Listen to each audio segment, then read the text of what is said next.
got Joe going on the mound for you today. It looked like you, Darvish's second outing. You got some things locked in. Are you expecting the same thing out of Joe today? Yeah, absolutely expect that. Always excited when Joe Musgrove goes to the mound. That's a pretty good day for San Diego Padres.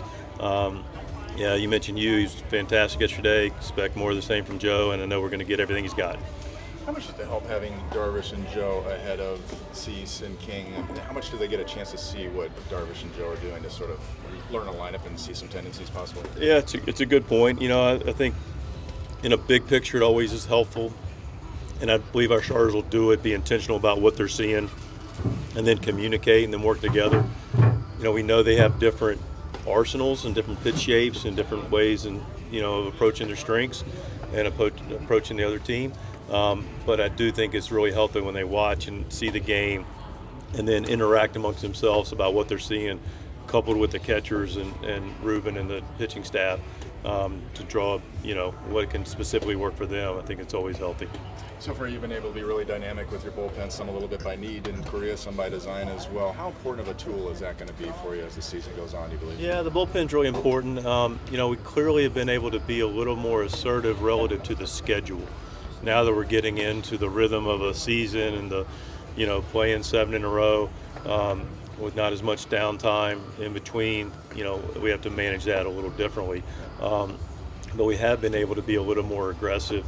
Was able to do it. Yesterday obviously Matsu was big. He got a 5-out save. But the double play in the 7th was really huge because it allowed him not to have to get that extra out with pitches in the 7th, which allowed him to go grab the 8th. So, the thing about bullpens that I'm sure we'll talk about a fair amount this season is, it's every day is a different day relative to who's available, and it's nothing in a silo. But we have been able to be assertive with it relative to our schedule, and we'll always do things based on what we have and that particular day and what's coming up as well, with a little bit of an eye towards that.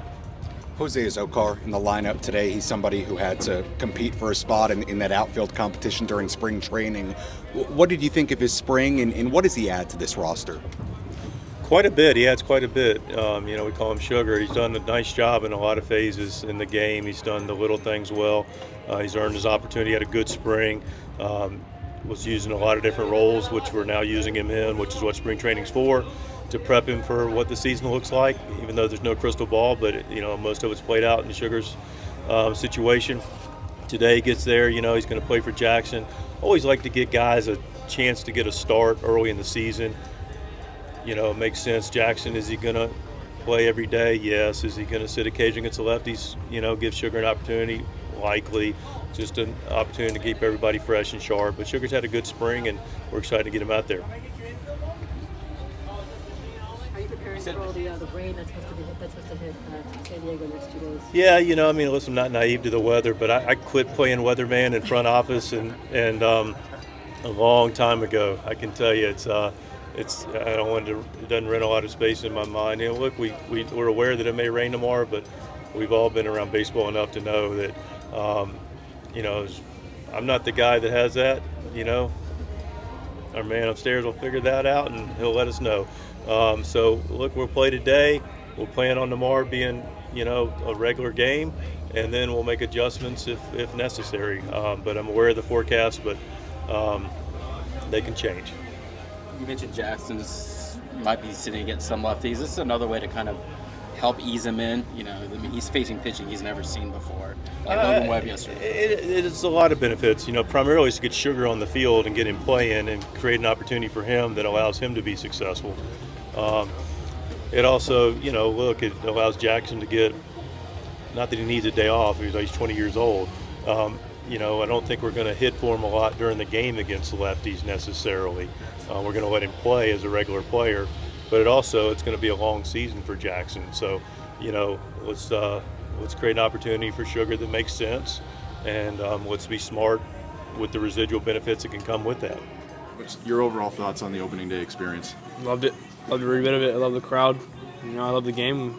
Came out with the W. That's all that matters to me. So I loved every bit of it. How was that intensity level for you? You talked about getting the sights of seeing, all the people in the stands and just getting a feel for it. Your thoughts on how it went?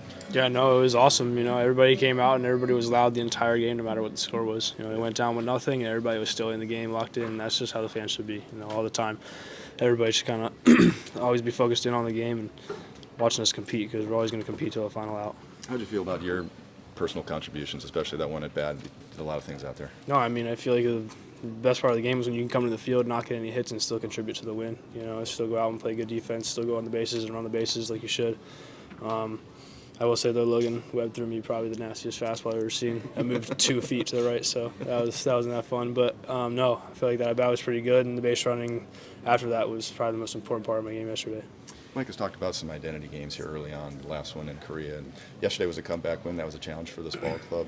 What are you seeing in this team in terms of its fight here in the early going? No one gives up, you know, no one gives up. We know that there's going to be failure and there's going to be adversity, but if we go out there and we fail with our own plan, then nobody's really losing. You know, we're trying our best to win games here and get to the top of the division and the top of the league, so just us coming out and playing our own game. You know, we're not changing it for anybody. Everybody's got their role, and we come, everybody pitches in for the win.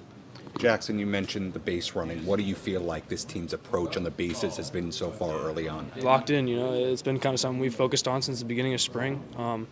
So it's really been a big part of our identity and who we are as a baseball club. You know, we're not just a good hitting team or a good defensive team. We're a good offensive team on the bases too. Not everything is about hitting and fielding and pitching.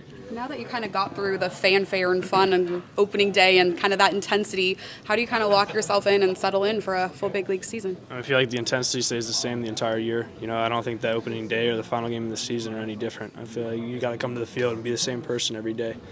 The fans as well. Come to the stadium, be the same fans every day. Be loud, be energetic, and be here for us because we're here for them.